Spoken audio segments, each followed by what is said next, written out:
Hi, and welcome to My Podcast Knows What You Read in the Dark, a book club podcast made by chaotic people for chaotic people. I'm Caitlin. I'm B. I'm Kristen. And I'm Lady.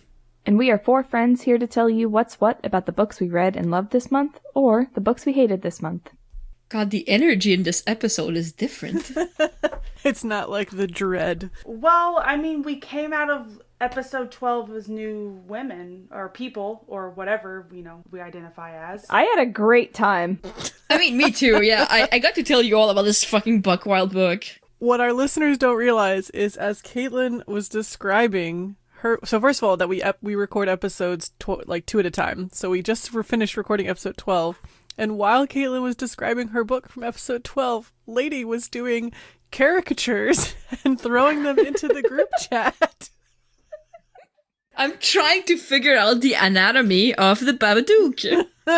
Sorry, the boogeyman. The boogeyman. But yeah, there's a Babadook with a four-headed penis staring at me right now. And we normally don't take very long breaks between starting the next episode, but I literally needed to step away and imagine just doing a windshield wipe of my brain before starting this episode. Factory reset. I went to the kitchen and grabbed a Coke Zero and I just stared into the fridge Yeah, that's one side of the coin. And the other side of the coin was me signing up for Siggy Shade's mailing list. Bomber list. Yep.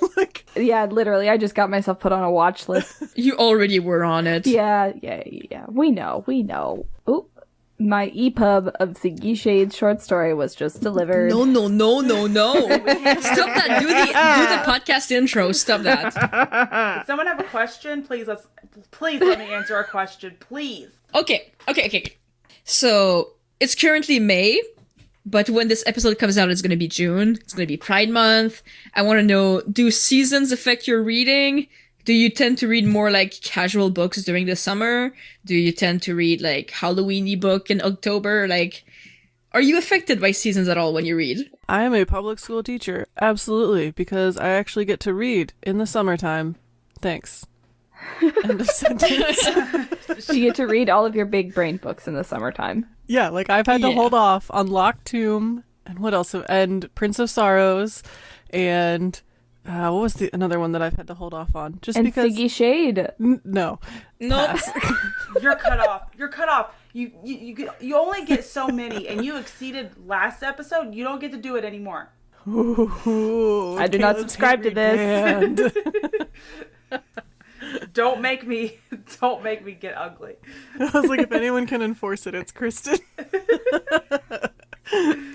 I'm kind of a seasonal reader. There are a couple different books that I tend to. So for example, I reread The Night Circus every October because it's a very, very fall time book. It's my favorite book ever, and it's a very fall time book at that. So I usually read that in the fall time. I don't know why it happens this way. I always end up reading Captive Prince in January. I do a reread of the Captive Prince series in January. It's my way to start off the new year, I guess. It's your visualization. Just make it as gay as possible. As gay as possible. Hell right? yes. Setting you up. This is my gay agenda. Yes. Gay and toxic. Manifesting. Yes. The way we like it, gay and toxic. Gay and toxic. But for the most part, I think I kind of just go with the flow. I know that there are some books that if it has a certain vibe, I certainly cannot read it. Okay, for example, I tried to read Thornchapel when it was we were having a heat wave and it was 98 degrees every day. No, impossible. I could not get into it, could not vibe with it because it was okay, I'm reading this book and they're talking about this beautiful fall weather in this creepy gothic castle and it's literally Satan's asshole temperature outside. You're unpeeling yourself from a chair. Yeah. Yes, I'm walking outside I literally open my front door to get the mail and I feel like I've been fucking assaulted by the heat.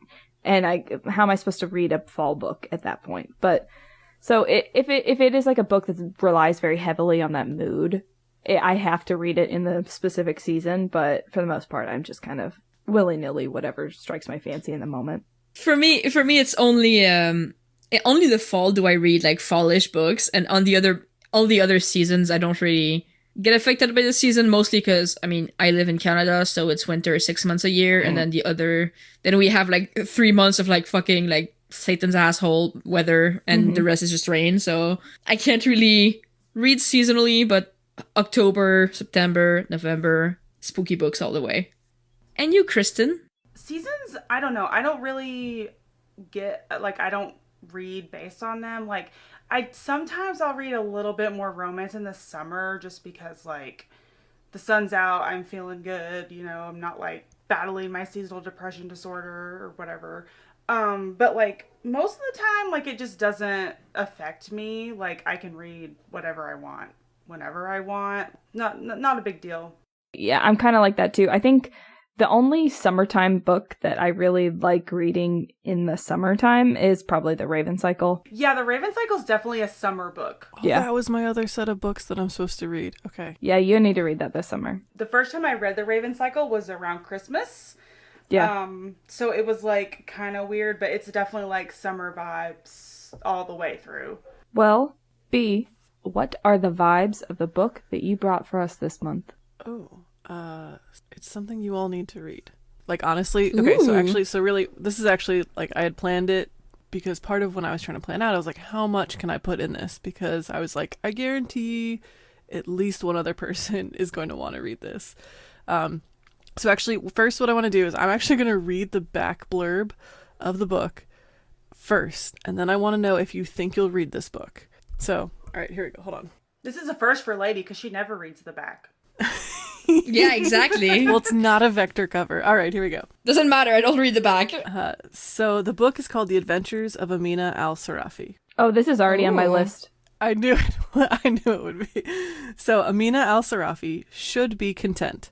After a storied and scandalous career as one of the Indian Ocean's most notorious pirates, she's survived backstabbing rogues, vengeful merchant princes, several husbands, and one actual demon to retire peacefully with her family to a life of piety, motherhood, and absolutely nothing that hints of the supernatural. But when she's tracked down by the obscenely wealthy mother of a former crewman, she's offered a job no bandit could refuse: retrieve her comrade's kidnapped daughter for a kingly sum. The chance to have one last adventure with her crew, do right by an old friend, and win a fortune that will secure her family's future forever?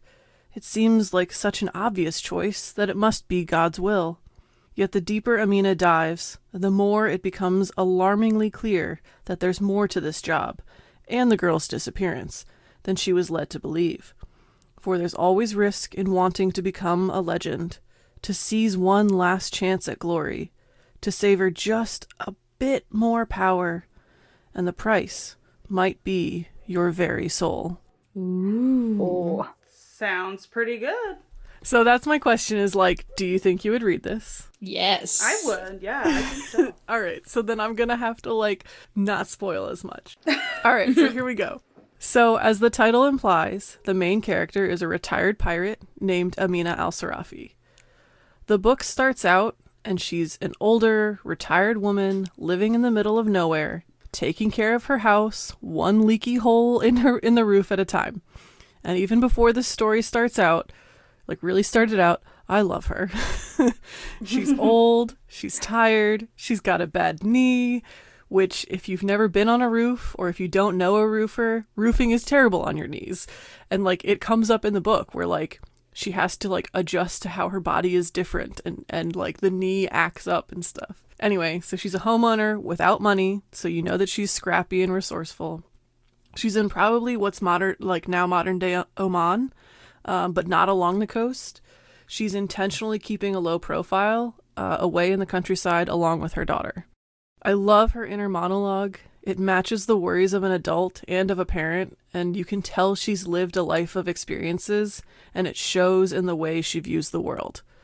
She's kind to her daughter and constantly thinking of her well-being as well as what's best for her, and that's consistent throughout the whole book. It was so easy to fall into this book because the characters and their dialogue is so real and engaging. Actually, I want to read a quick little, it's at the very beginning, not spoilerly at all, because you know that she gets lured back away from retirement. It's when the widow comes to try and lure her out of retirement, tracks her down in the middle of nowhere. And so the scene for this is basically that the widow shows up, and at first Amina tries to like not reveal at all who she is, and she's trying to play it off, and so this like really wealthy older woman like stops by, and so she's trying to like be welcoming to a guest but also not reveal anything, and she actually wants her daughter to like hide on the upper floor and not come down, so it's like so that it seems like it's just Amina and there's no one else. But what ends up happening is that her daughter Marjana, who is very sweet and trying to be very accommodating and is saying, oh, but we have a guest, like let me try and do the honorable thing by this guest. Anyway, so the reveal happens where basically Marjana comes in, the daughter, and the widow Salima sees her, and so now there's like leverage, right? Because Salima has shown up with bodyguards and Amina's all by herself, and like so there's just this kind of a little bit of a standoff. Basically there's a little bit of like back and forth in this like scene that gets more and more charged, as basically like Amina's trying to head them off, and Salima knows who she is but hasn't quite revealed that. So Salima, this is the widow, Salima winked at Marjana, and I snapped. People have this idea of mothers, that we are soft and gentle and sweet, as though the moment my daughter was laid on my breast, the phrase, I would do anything, did not take on a depth I could have never understood before. This woman thought to come into my home and threaten my family in front of my child? She must not have heard the right stories about Amina al-Sirafi. Jana, I touched her hand, go upstairs and set up the mancala board. This will not take long. Her frightened gaze darted between Salima and me. Mama, are you now, please. Hell yeah. Yeah. Badass bitch. And there's another one, I'll just do it right now because it's a really quick one-liner. There's another one before Amina sets out where she goes to visit her own mom to place her daughter in in the grandmother's care. And so basically when Amina reveals to her own mom that she's leaving, and it's literally just this one-liner, but just the imagery with it. So this is the mom, the like grandmother. She took one look at me, inhaled like an arrow being drawn back, and shouted, have you lost your mind? But literally just the imagery of like, you imagine the intake of breath, right? Like an arrow being drawn back, and you're just like, that's good writing. Yeah. Yeah. Take some notes. Yeah. So anyway, so those are the kind of ones that I pulled up. So I'll get back to this. So Amina is Muslim, as is the author, and I so appreciated the authentic and realistic aspect this adds to her character. Regularly in the narrative, Amina references one of the 5 daily prayers that Muslims complete. Amina references in the first chapter a prayer against evil, essentially, as a way to stop a demon attack and exorcise it, which, if you're not familiar with Islam or the context to the start of Islam, there's reference to demons, and some of the foundation of Islam as a religion includes the Prophet Muhammad destroying the pagan and idol worship practices in Mecca. And so it's just a beautiful weaving of kind of bringing in that really, really rich history and an element of folklore like into the story. So Amina's almost exorcism at the beginning of the book, by the way, initiates a chain of events starting with this wealthy widow, Salima, tracking down Amina and offering her a job and luring her out of retirement. And I'll come back to that in a little bit. So, I mean, you probably know that I was getting to this, but I have to gush about this just a little bit. You know me. I love a well-researched book. Yes. And this book has it. It does. So the book takes place around the 1100s, I think. Like, I ended up kind of trying to draft out a timeline and like trying to take tidbits and clues from the book in terms of piecing together like roughly what year. So it's definitely after the start of Islam in the 600s. It's definitely after the 700s with the kind of large majority of the Islamic conquests. It's post the 800s with the Carolingian Empire. There's basically reference that any Europeans in this book are called Franks. This is definitely after Charlemagne. And then there's reference to the Crusades with one of the characters. And so it has to be after 1095 with the First Crusade. So basically what I'm saying is that this is kind of the height of what's called the Islamic Golden Age from about 790 to 1253, depending on who you talk to. So I think it's about the 1100s or a little bit thereafter. It's evident that like where Amina is and where everywhere where Amina's been taking place, like there is a significant Muslim population and that Islam is widespread. So it really does feel like it's the Islamic Golden Age. Anyway, so since Amina is a pirate and since she comes out of retirement, basically throughout the whole book, you're taken around the Indian Ocean. Most of the book takes place along the coast of Oman, but there's a visit to the very tip of Eastern Africa at Mogadishu. There's reference to going even further east, even like to the western coast of modern day India. And just my history training and even what I end up teaching is so focused on the West and Europe especially. It's so easy to fall into a trap of thinking of history as these like insular spaces of geography and history, and this book pulls you right away from that. Whether you know about the history or not, this book reminds you that there have been real people living on these coasts for thousands of years, and that Indian Ocean trade prior to like what's called like the European age of exploration or discovery, that Indian Ocean trade has been booming that whole time. And often, especially what we're talking about like the 1100s, it's much more sophisticated in terms of sailing and trade than any kind of ocean-faring trade that Europe was doing at this time. So the author, Shannon Chakraborty, adds in all of this wonderful detail that helps you perfectly see this rich and full world. Okay, back to the plot. Sorry. It's all good. Don't be sorry. I love hearing you gush about that stuff. Yeah. All right. And that was, you can tell when an author puts that effort in and puts that research in, and just the way that Chakraborty is able to just weave it into a fiction novel. It was just wonderful. Like, it was just, I don't know, I kept getting more excited as I read. All right, back to the plot. So Mina's in retirement. She's been anonymous in retirement, or so she thinks. She takes this like off the books job to ferry some essentially, like, they're not schoolboys, but they're young, to an island, these people have made bad choices, and so Amina ends up having to exorcise a demon, sanctified knife stabbing and all. And then from that, because basically the rumors spread, especially about this woman being able to handle that, and especially a woman and a boat. So with that information, Salima, this rich widow, tracks her down, shatters the illusion of Amina's anonymity, and goads her out of retirement. Basically, the widow has a little bit of leverage and can guilt Amina a little bit about something from her past, and basically, like, guilts her into going to find this kidnapped girl. And so Amina feels that guilt, and it's the daughter of a former crewmate, so she feels this guilt trying to like go and rescue this girl.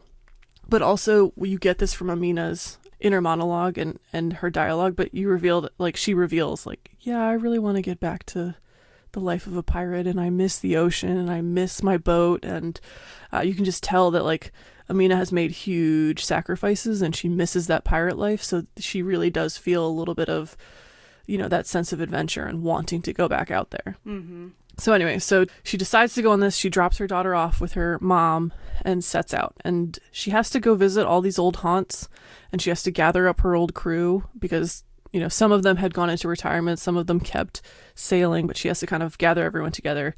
She left her boat in the care of like her first mate, who basically runs like a merchant ship now, mostly. Anyway, so she has to go and like gather up her best of her crew, and it's from literally the moment she sets out, it's non-stop adventure. There's intrigue and mystery the whole time. The lure of an almost inconceivable treasure gets dropped into the mix. Old flames and new flames factor in. There's some straight up loopy hallucination shit at one point. There's a look at the supernatural as magic and the perversion of it by humans, and actually a little bit of like a philosophical debate about that comes up. There's diversity in the crew in terms of like ethnicity, religion, and more, and it's wonderfully egalitarian. And every time something is mentioned that shows a kind of unique point about a crew member, it's never as like tokenism. It's just, you see from it, and especially imagining this whole Indian Ocean and just everyone living along the coasts, it just matches up with just, this is how a crew would look. You would have people from all over these spaces show up. And like one of the main side characters is Christian and one is Hindu and Amina is Muslim. Like it shows up, and there are conversations around religion, around lifestyles, and it's never really tokenized. I appreciate that. I really like it. It was really well done.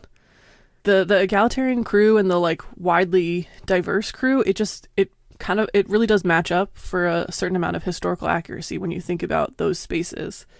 Anyway, there's a really clever plot twist at the very end that is just like chef's kiss. I loved it. You may or may not pick up on it. Like, I picked up on it later than I expected to, although I had like inklings of it, but it's really, really good. The book reads a bit like a standalone, but when I was trying to look up a few details about the book, I saw this references like Amina, book number 1, and like a hint that this is a trilogy, and so if that's the case, I need it. It just was really, really good, and like I really don't want to spoil anything other than like really what the book blurb was telling you, but it gets wild, it's wonderful, there's so much like not cute, but like good like zinger humor in it. And it's just like a really, really rich story and narrative. And maybe that's the book and you should read it. Very interested in it. I love a book with an older protagonist. Me too. Yeah, they're very rare. Yeah. And what's funny is like Amina is older, and then when she goes to pick up her crew, like they're all older too, including like she picks up like basically this poisoner, like who is one of her right hand, like not the first mate, but definitely like integral to her crew. And like she's so much older, like she's having vision problems, and then she goes and picks up like her navigator, and he's in Mogadishu, and he has like settled down, he's got a bunch of kids, he's got like a legit job working for the government. Like you just get to see a glimpse of like, you know, you have a little bit of reference to who they were when they were like in their prime, but then also a reference of like, hey, I'm not dead yet, you know? Right. Yeah. Right. She's not running around as like a brood mother of a bunch of kids. Like these are her peers. Yeah. No, and it really, really reads that way. And you can see there's definitely a lot of trust in the crew, and it's just really good. Yeah, I got this book in, I think, one of my very last Fairy Loot boxes. I had to cancel my subscription, but when I got it, first of all, the cover and like the map inside everything is like, it's stunning. And so I was like, this is a beautiful book. And then I read the back of it, and I had remembered in one of our very first episodes, B had talked about being excited for this book to come out in 2023.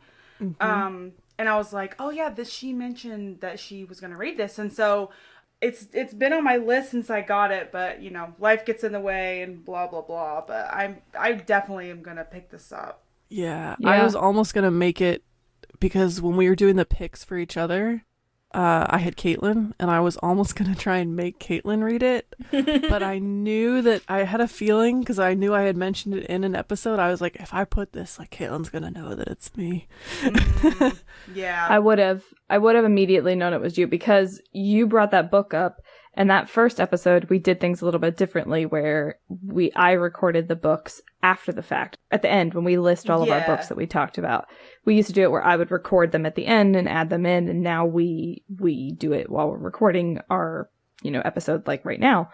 And whenever I did that, I had to look that book up, and I instantly was like, oop, add to TBR. This is right up my alley. Yeah. And at the time that we were doing the book picks for each other, I've been embroiled in a deep, in-depth rewatch of Black Sails. I rewatched the whole thing, and I'm rewatching it a second time. So this is a perfect book to go along with that. Oh, absolutely. Yeah. Because there's an antagonist in this, Caitlin, that will definitely, like, key you up with some of the antagonists or, like, some of the brutality and such that you've seen in Black Sails. Yeah. It always makes me nervous when, like, part of it, I prepared what I was going to say, so I was just like reading my script and stuff, but it always makes me nervous when y'all don't say anything at all when I'm talking. Well, I hate to like interrupt, and like I don't, especially like if I know you're like, if anyone's on like a spiel, like I don't want to cut in and be like annoying. It's always funny. You can tell whenever somebody really likes a book because we definitely interrupt that person less. Yep. Oh yeah, it's so funny. And I knew I had to prepare. I knew I had to like prepare what I was going to say, because I was like, if I don't stop myself from going off on a tangent, the only tangent I allowed for myself was trying to explain the historical context. I get it. I loved it. I was like so enraptured in what you were saying. So talking about being unhinged about the book and like a book they really like, Kristen, what did you read this month? Let's fucking go. Okay. So the book that I want to talk about today, I obviously am very excited to bring to a public platform. I know we don't have a huge audience, but I'm still excited because I never see any love towards this series, which is a crying shame. I read the first book in this series last year, and it was easily in my top 3 reads in all of 2022. The writing is so good. The world building and atmosphere are flawless. The characters are wonderful. I was lucky enough to get approved for an ARC for the second book, which made my entire year probably. I say that I just saw Taylor Swift like 2 nights ago, so I don't know. But anyways. You're living your best life. I'm living my best life. So anyway, today I want to talk about The West Wind by Alexandria Warwick. The West Wind is the second novel in a series called The Four Winds.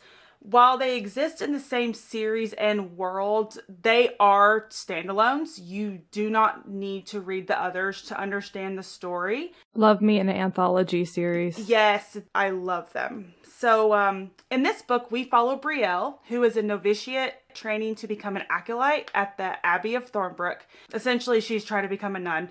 Brielle has lived most of her life at the Abbey. She was abandoned by her mother when she was pretty young, so she's lived under the care of other acolytes and the abbess.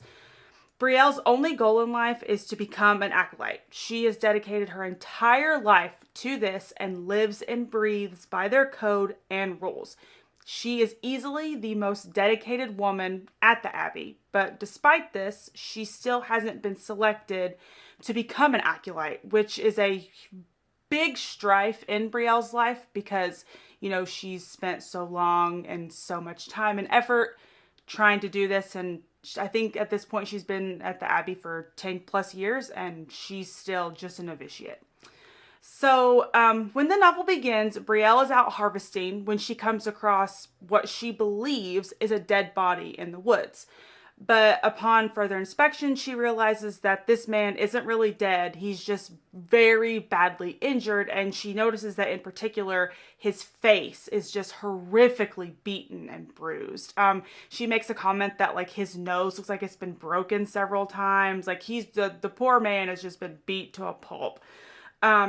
Brielle is someone who really wants to do the right thing, and seeing how this man could easily die if he's left out in the middle of the woods, she really struggles with what she should do, because the Abbey lives mostly by what we would all call the 10 Commandments, but there's a few other rules that the women in the Abbey live by.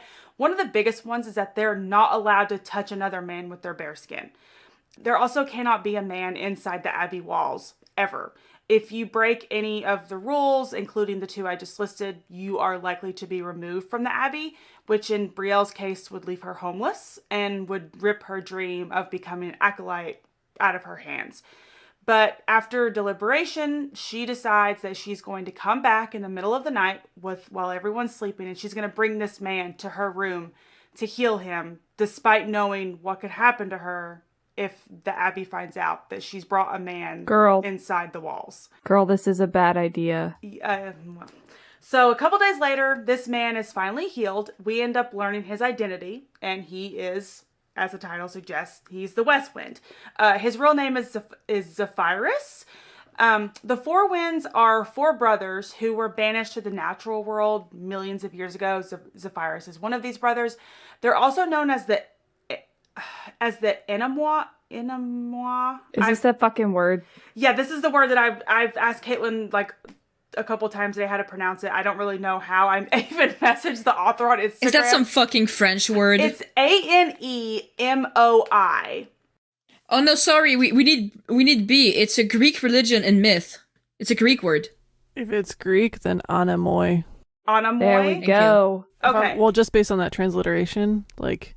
Okay, well, we're going to go with that. If that E is either an epsilon or an eta, then it's still going to be anemoi. Either way, Zephyrus is one of these gods. They have control over different forces of nature, among other things. Zephyrus is the bringer of spring, so he has powers over the winds, flowers, plants, things similar to that. In his banishment, he ended up chained to another greater power in another world called Under, which is what we would kind of know as fairy, except it seems to be mostly unseelie fae who live there.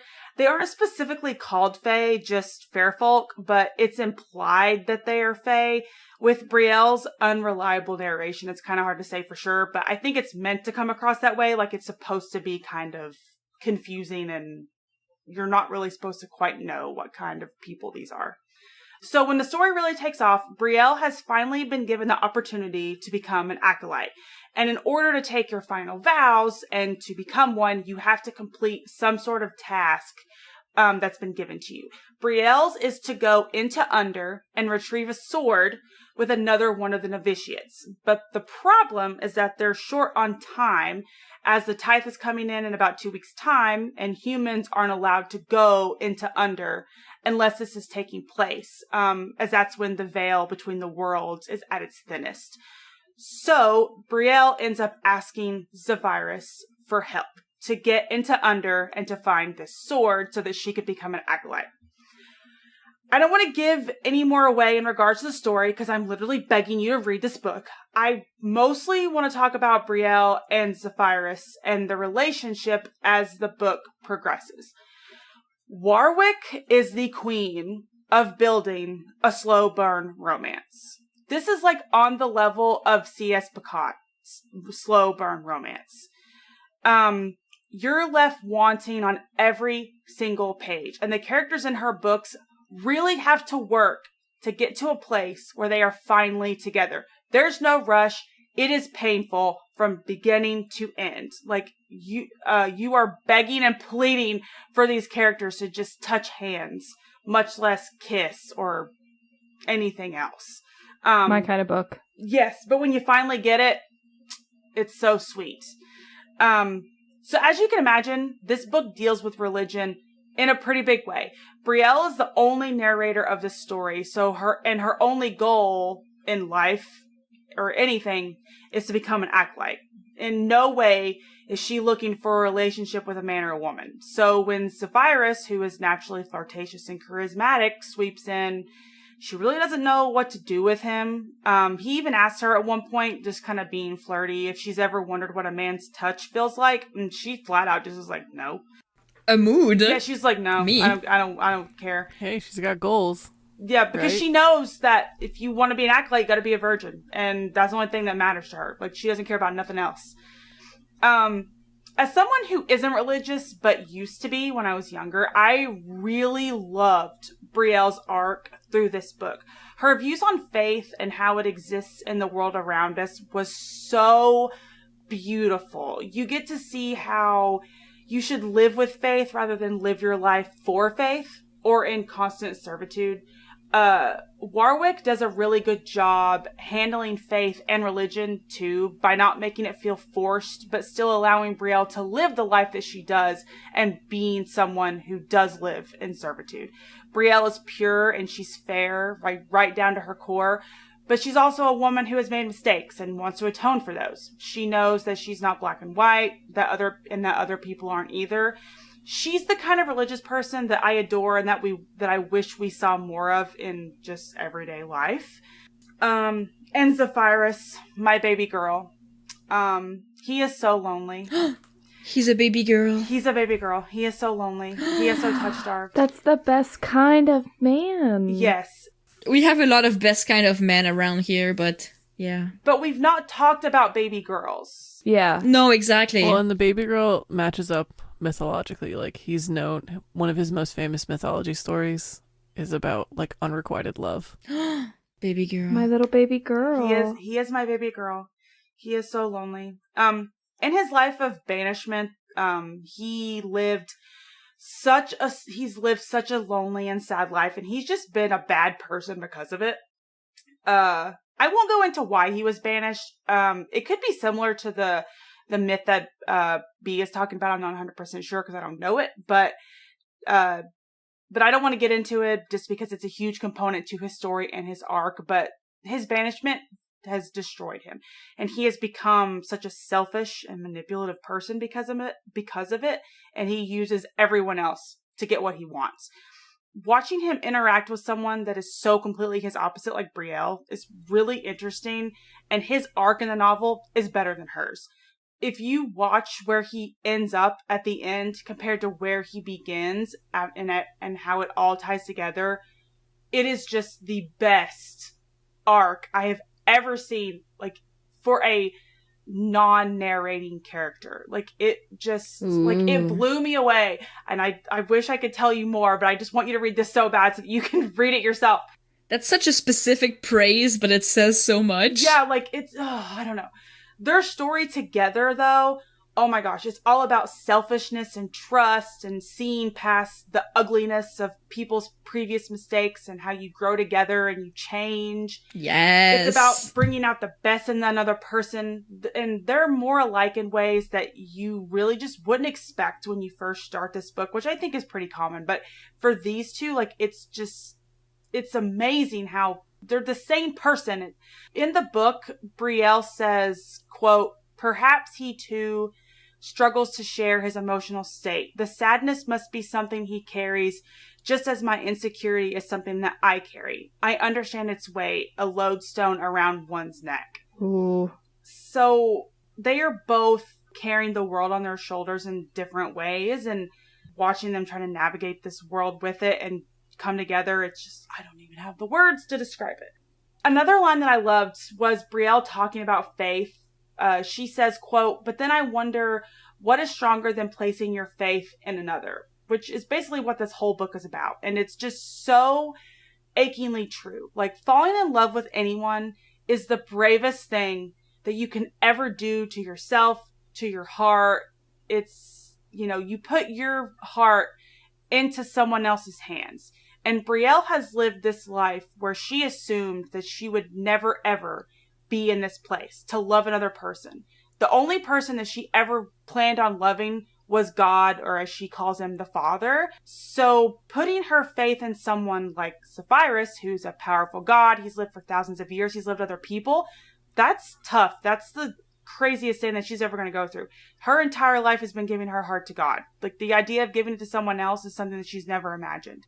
And the fact that she does it, she is like the bravest protagonist that I've ever read about. Ooh. This book has everything. It's got plus size representation. Oh, hell yeah. A bisexual god. Hell yeah. Touch-starved lovers. Religious Check. trauma. Check. How to move forward. Beautiful worlds.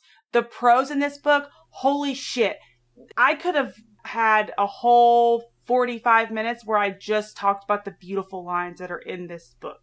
It's like kind of amazing to me that this is Alexandria Warwick's second book. Like, The North Wind, which is the first one in this series, was her debut novel. And when I read it last year, I could not believe that it was her first book.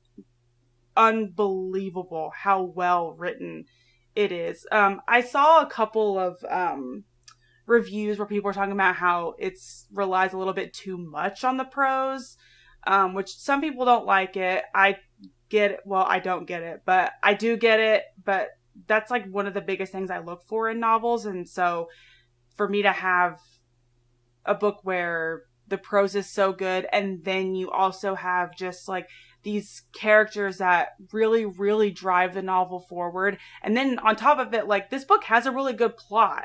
It's just, I can't tell you any of it because it ruined the whole thing. But like, it does have a good plot that moves everybody forward, and everyone's arc is really, even the side characters have arcs that are so important and that suck you in. And I could go on and on and on and on and on and on and on. Anyway, I can't recommend The West Wind enough. I know that it's only May, but I can guarantee you that this book will be in my top 5 for the entire year. Ooh. High praise. I cannot imagine much else beating this book for a top spot. As I said earlier in my little rant here, I got an ARC for this book, so it comes out May 18th. This episode will be out by the time that it's out. So I need you to go buy it or get on Kindle Unlimited, and I need you to read it. I'm past the point of begging at this point.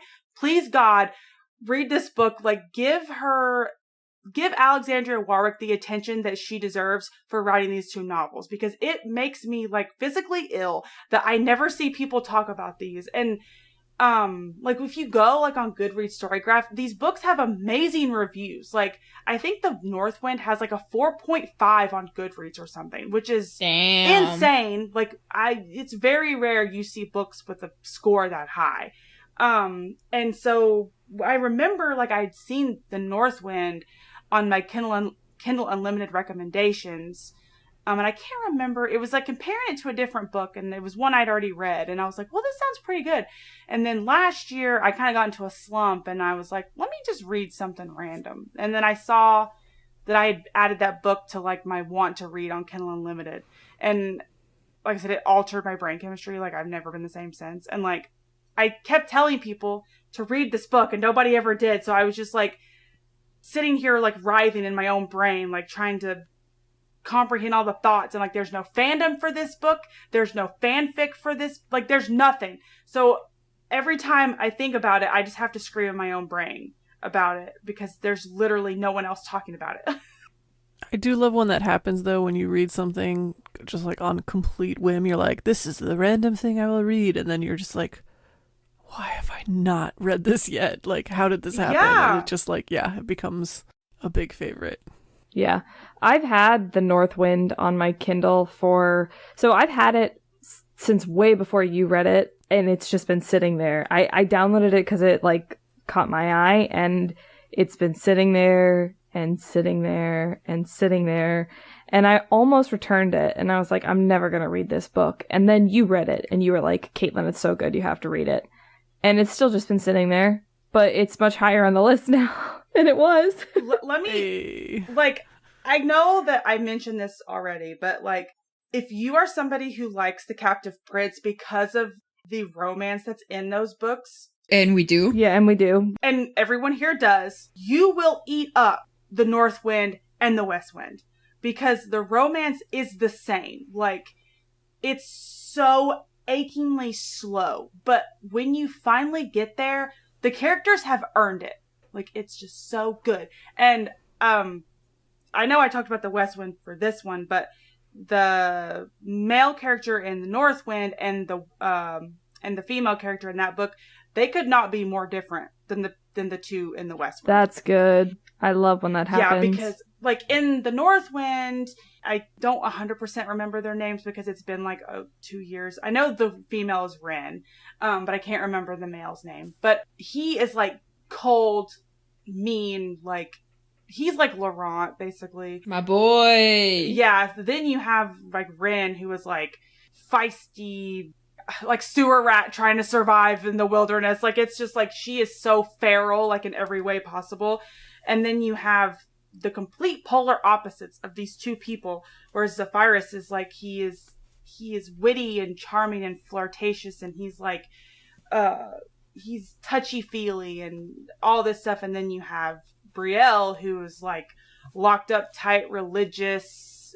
I will admit that when I saw that this book was going to be kind of centered around religion and stuff, I was kind of leery going into it, because I was like, man, sometimes when you get too far into that, it can kind of feel culty and not in a good way. But this wasn't like that. The way that faith was dealt with and the way that religion was dealt with was so nice. It was a breath of fresh air. Cool. And like I said, Warwick did a really good job. It had the feel of someone who might have grown up Catholic, which is fine. Like, it's, you know, me and Caitlin are obsessed with Lock Tomb, and it's like Catholic trauma 101 in that book, in those books. So I'm fine with it, but it's just, it definitely has that vibe to it. I told you guys about this, but in the reviews of people that got arcs for this, everyone was bitching about the religion. And it's like, well, you know, it's all in the blur. Literally on the front, on the cover, it says obedience, purity, devotion. Yeah. Boo Boo the Fool. I don't know what you expected. Yeah. As Caitlin loves to say, you walked into the clown store and then you got mad because all they sold was clown wigs and red noses. Yeah. I don't know what to tell you. Anyways, please, God, read this. I need someone to talk about these books with because it's driving me insane. It's like rotting my brain that I have to just hold it all in all the time. This episode led to me adding 2 books to my TBR, which I did not need. Kindle Unlimited is already advertising The West Wind to me. Good. It's listening. Okay, speaking of, I've completely fucked all of my Kindle recommendations because I've read 3 Siggy Shade books this year. Oh, yeah. Absolutely. Yep, so I can kiss my fucking Kindle recommendations. Goodbye. Just go back and open up every single one of Holly Black's books that you still have on. Honestly, I just need to delete my Amazon account and make a new one. You do. Yeah, it's easier. Yeah. That was my book. Awesome. I'm begging people to read it, and I'm done asking, and I'm demanding.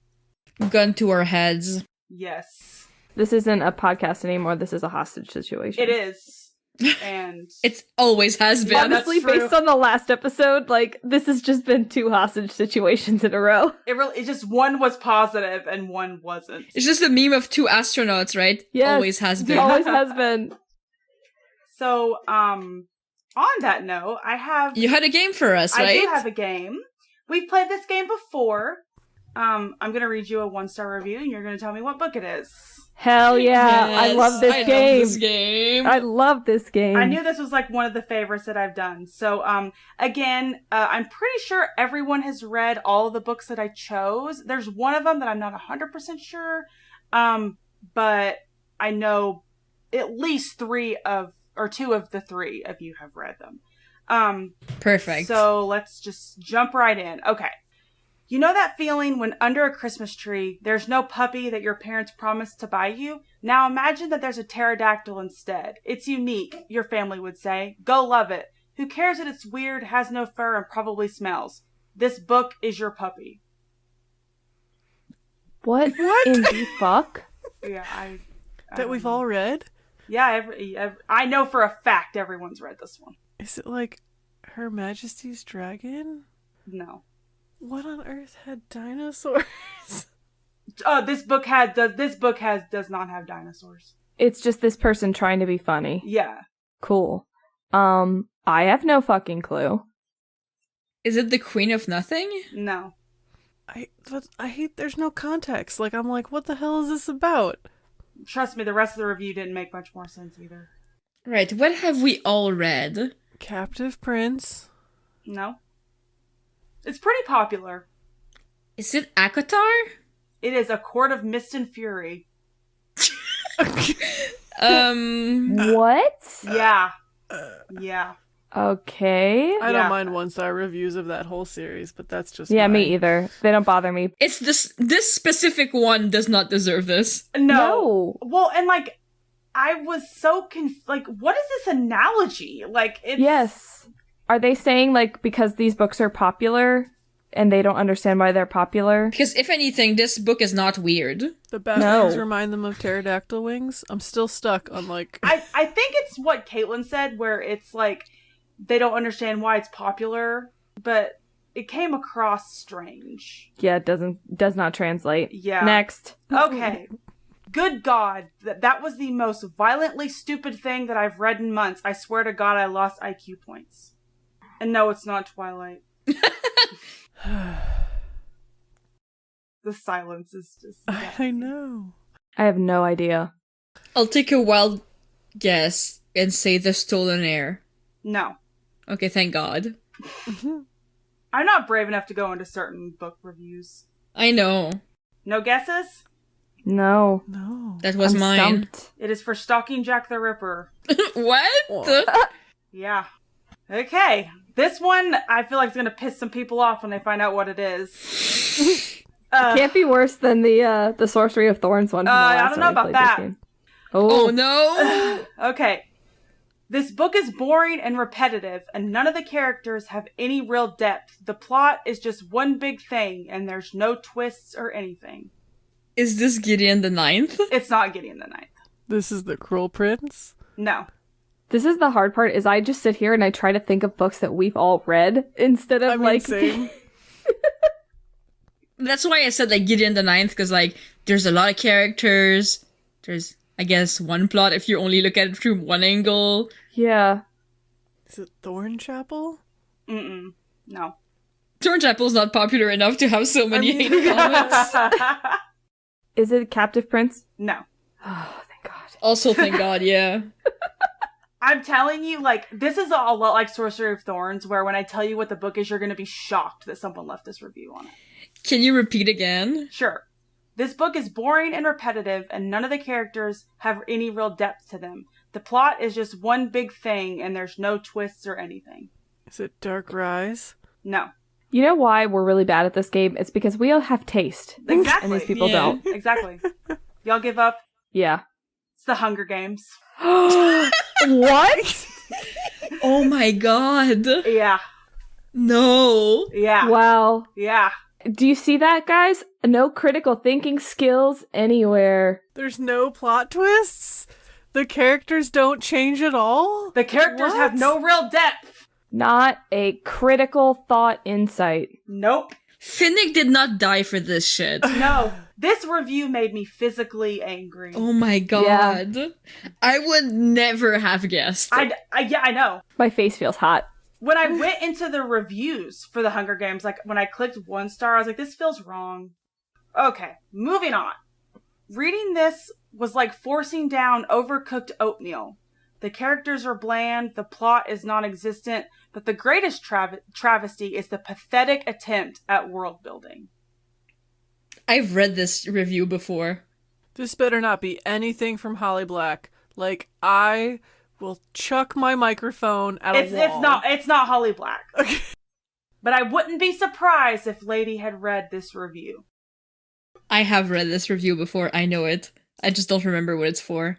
This was a pretty big hit among us 4. Captive Prince? You're close. Is it The Cruel Prince? No. What was a big hit amongst us 4 that was not the Captive Prince or the Cruel Prince? Is this Dark Rise? Yes, it was for Dark Rise. Oh my God. Oh my God. Yeah. Yeah. I saw like so many people that were like, oh, it's so boring. And I'm like, okay. And then the second half, they're like, oh, it got better. And I'm like, oh, did it? Did it get better as the story progressed? Isn't that crazy how the only problem with Dark Rise, is that it's YA. And that they're not gonna fuck Raw. Yeah. That's the only problem. Literally only problem. They're not gonna get to fuck Raw. Yeah, you're right. Yeah. You're right. Okay, last one. This was a little bit more fun. It's not so depressing. Heterosexuals do not exist in this book. All the characters are bi? Seems suspicious. That's a 1-star review? That is a 1-star review. That's a 5-star review from me, my friend. I know, right? Lesson in Thorns. It is a lesson in Thorns. Yeah. Of course it is. Yeah. I just thought it was so fucking funny. They're like, heterosexuals do not exist. Well, that's a 5-star. I don't know what to tell you. 5-star for me, no notes. Yeah, no notes. No printers, just facts. Even the priest is bi, it's perfect. Yeah. Exactly. What more could you ask for? Like, people want straight people in their books. I can't fucking relate to that. Some people are so fucking ungrateful. My God. I know. Like, you get a book full of bi characters and your first thought is to complain. Say thank you. Yeah. Thank Sierra Simone. Okay? Thank you. Thank you. My Lord and Savior. My Lord and Savior, Sierra Simone. But yeah, that was my game. This one was a little bit more... This one was more challenging. Yeah. Well, and especially I think the first ones were tough because... we have common sense and... Well, yeah, and then so it was like really hard to place the context. I want our listeners to know that I shouted out a lesson in Thorns in like 1.5 seconds. There was no editing there. I just bisexuals. Like, that wasn't like the magic of Caitlin editing. I knew if one of them was going to get guessed, it was going to be Thornchapel, and I knew it was going to be Lady that guessed it. Nice. I have a problem. It's fine. I always love the 1-star review game. Like, we could bring that every other time, and I wouldn't mind playing it just because I love watching The only people. problem is that we don't have enough books that we've all read. Yeah, That's the only problem. My biggest problem was like I could pull up a book that I knew like maybe me and Caitlin had read, or me and Lady had read, or me and B had read, but it was like trying to find one that I knew that we had all done was a little bit harder. But I think what I may do in the future is just like, even if it's just do it anyway. By half of us, just pull it up anyway. Yeah. You know, it'd be better. We need to have our listeners submit 1-star reviews for books, and we need to try and guess. Ooh, that's a good one. Yes. So you guys can find us at Read in the Dark Pod on Instagram and Tumblr. Our email is readinthedarkpod@gmail.com if you want to ask a question about any of the books we discussed on this episode, or send us your 1-star reviews so we can try and guess what it is. We also have a book club. You can find us at Worn Page Library on Instagram and Tumblr, which will have details on how to join our Discord. Finally, we're hosting some challenges on Storygraph through the book club, which you can find by searching Worn Page Library's Book of the Month and Worn Page Library's 23 for 2023 in the challenges section of the app. Our next episode will be out on June 20th. B's book from this episode was The Adventures of Amina al-Sirafi by S.A. Chakraborty. Kristen's book from this episode is The West Wind by Alexandria Warwick. The other books we discussed this episode are The Night Circus by Erin Morgenstern, The Raven Cycle series by Maggie Stiefvater, The Captive Prince series by C.S. Pacat, The Thornchapel series by Sierra Simone, The Locked Tomb series by Tamsyn Muir, Prince of the Sorrows by Kellen Graves, A Court of Mist and Fury by Sarah J. Maas, Stalking Jack the Ripper by Kerri Maniscalco, The Hunger Games by Suzanne Collins, Dark Rise by C.S. Pacat, and The North Wind by Alexandria Warwick. Keep reading, and we'll see y'all next time. Bye! Bye.